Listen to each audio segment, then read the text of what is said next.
Bonjour tout le monde, hello everybody. Aujourd'hui, comme promis, nous allons parler des auxiliaires modaux en anglais.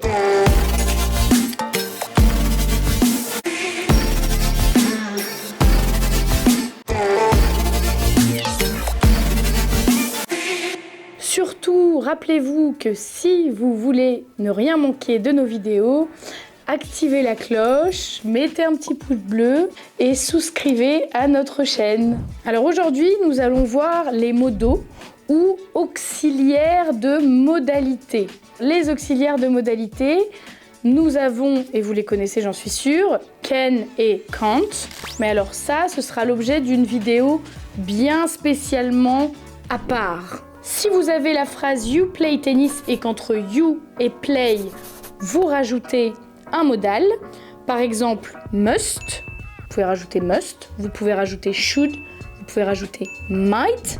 Donc si on dit you must play tennis, vous êtes d'accord avec moi que le sens de la phrase change. You must play tennis, tu dois jouer au tennis. You should play tennis, tu devrais jouer au tennis.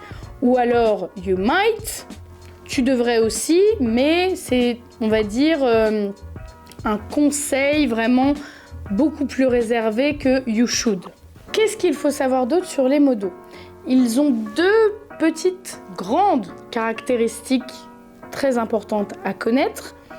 Notamment, ils sont invariables. On ne met pas de S à la troisième personne. On ne va pas dire he musts. On va juste dire he must.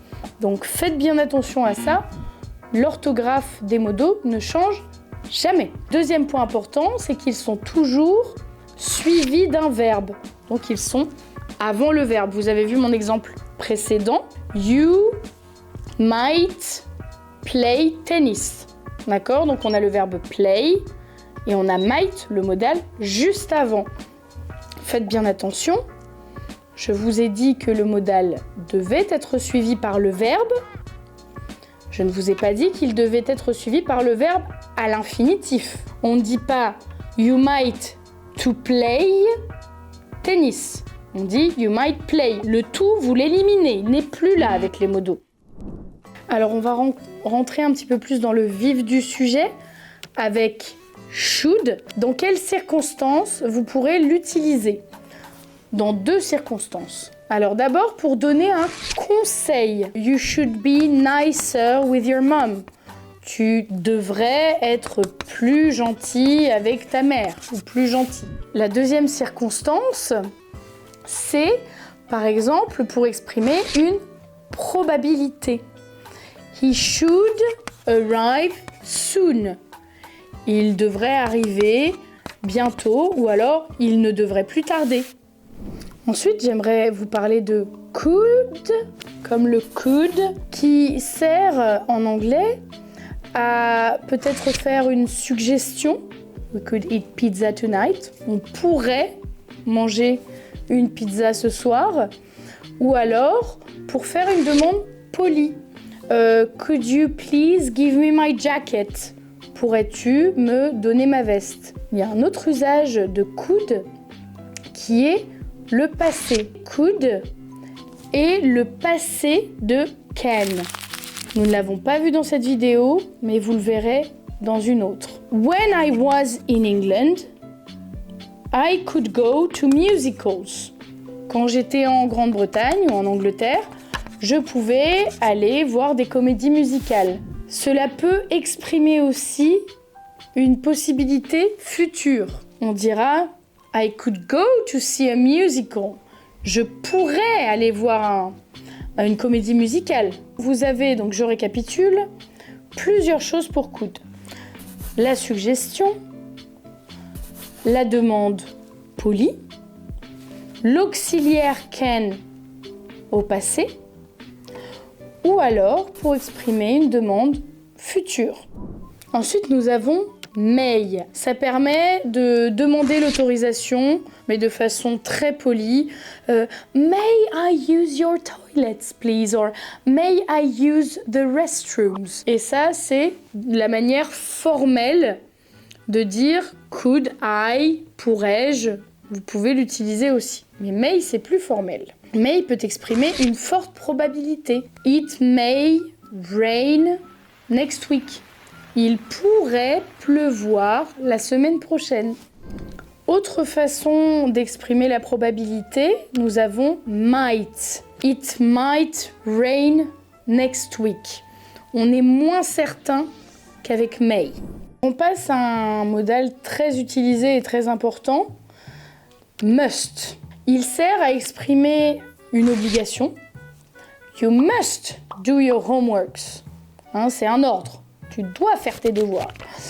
Ou alors, une forte probabilité. You must be freezing. Tu dois être congelé. Attention, must ne peut pas être utilisé si vous parlez de quelque chose au passé.